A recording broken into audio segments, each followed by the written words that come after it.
Right. ఇటీవల మందకృష్ణ మాదిగ బ్రాహ్మణులపైన చేసిన వ్యాఖ్యలు కొంత వివాదాస్పదంగా మారుతా ఉన్నాయి. ఈ నేపథ్యంలోనే సమాజం ప్రెస్ క్లబ్‌లో బ్రాహ్మణ సంఘాలందరూ కూడా ప్రెస్ మీట్ ఏర్పాటు చేసుకున్నాం. మాట్లాడించే ప్రయత్నం చేద్దాం. మనతో పాటు కొంతమంది బ్రాహ్మణ నేతలు ఉన్నారు. మరి ఎట్లా చూస్తారు మందకృష్ణ మాదిగ చేసినటువంటి వ్యాఖ్యలు? ఇది చాలా బాధాకరమైన విషయం. ఎందుకంటే చాలా సమాజంలో చాలా బాధ్యతాయుతంగా మాట్లాడాల్సిన వ్యక్తులు బ- ఏదైతే పోరాటం ఆయన చేశాడో, ఏదైతే వర్గీకరణ గురించి చేశాడో దానికి పూర్తిగా మద్దతు ఇచ్చిన వాళ్ళం. ఆయన ఏ రోజైతే వర్గీకరణ సాధించిన తర్వాత పద్మశ్రీ వచ్చిన తర్వాత ఫస్ట్ ఇదే ప్రెస్ క్లబ్లో ఏర్పాటు చేసిన సన్మాన సభ బ్రాహ్మణ వైశ్య మిత్రమండలి తరఫున చేసిన దాంట్లో కూడా మేము కూడా ఉన్నాం.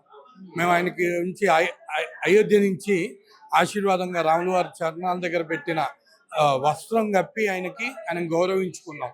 అట్లాంటి వ్యక్తి ఇవాళ బ్రాహ్మణుల గురించి కానివ్వండి, హిందూ దళితుల గురించి కానివ్వండి కాకుండా ఓన్లీ దళిత క్రిస్టియన్స్ గురించి మాత్రమే వత్తాసు పలికినట్టు మాట్లాడడం, మిగతా వాళ్ళని అందరినీ ఇది చేయడం, వాస్తవానికి దూరమైన విషయాలు మాట్లాడడం బాధాకరమైన విషయం. వారు ఒకసారి దీన్ని పునరాలోచించుకోవాలి. బ్రాహ్మణులను టార్గెట్ చేస్తున్నట్టు మీకు అనిపిస్తుంది? టార్గెట్ చేస్తున్నాడు. అది కూడా పెద్ద ఆయన ఇందాక బసవరాజ్ శ్రీనివాస్ గారు చెప్పినట్టు బ్రాహ్మణుల భుజం మీద గన్ను పెట్టి ఇది చేసేది. ఇది ఓన్లీ బ్రాహ్మణుల మీద కాదు, బ్రాహ్మణుల భుజం మీద గన్ను పెట్టే ఉద్దేశం. దీని పరంగా కులాల వారీగా ఐకమత్యం రాకుండా ఉండేది చూడడం, హిందువుల మధ్య ఒక అనేకత్వం తీసుకురావడానికి ఇది ఒక కుట్రపూరితమైన వ్యాఖ్యగా చూడాల్సిన అవసరం. దళితులు కూడా ఎందుకు అర్చనలు చేయకూడదు, ఎందుకు పూజలు చేస్తున్నారు ఆల్రెడీ. ఇప్పుడు గ్రామ దేవతల గుళ్ళలో 90% మీకు బ్రాహ్మణేతరులే ఉన్నారు. గ్రామ దేవతలు హిందూ దేవాలయాల్లో, మిగతా దేవాలయాల్లో కూడా 26 రకాల కులాలు దీంట్లో అర్చకత్వంలో ఉన్నాయి. 50% మీకు అర్చకత్వంలో ధూపదీప నైవేద్యం స్కీమ్లో దీంట్లో ఉన్నది కూడా వీళ్ళే ఉన్నారు. ఎవరు? మన బ్రాహ్మణేతరులే ఉన్నారు. దాన్ని ఎవరేం కాదంటలే, ఉన్నదాన్ని ఎవరు వ్యతిరేకించి ఏమన్నా దాని గురించి కుట్రలు చేస్తే అన్నారు. కలిసి ప్రయాణం చేసినప్పుడు ఇంకా టార్గెట్ చేసి మాట్లాడడం, ఇది చేయడం.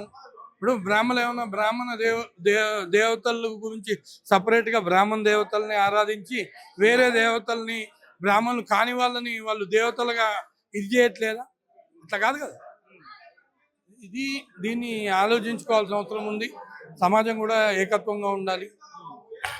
దళిత క్రిస్టియన్స్ మీద వత్తాసు పలుకుతూ మాట్లాడడం, దళిత క్రిస్టియన్స్ గురించి ఇది చేసే క్రమంలో హిందూ దళితుల్ని, హిందూ బీసీలని, ఇతర హిందువుల్ని, ఇతర సామాజిక వర్గాలను అందరినీ, బ్రాహ్మణులతో సహా ఇతర సామాజిక వర్గాల్ని అందరినీ కూడా కించపరచడం ఇది కరెక్ట్ కాదు. ఏం చెప్పదలుచుకున్నాం మందకృష్ణ మాదిగ గారు మంచి మనసుతో, మంచి పెద్ద మనసుతో ఆలోచించి వీటన్నిటి మీద ఇది చేసి దీన్ని ముగింపుగా పలికి ఇట్లాంటి వివాదరహితుడిగా ఉండడం అవసరం లేదు. ఆయనకి ఆల్రెడీ ఆయన సాధించాడు జీవితంలో.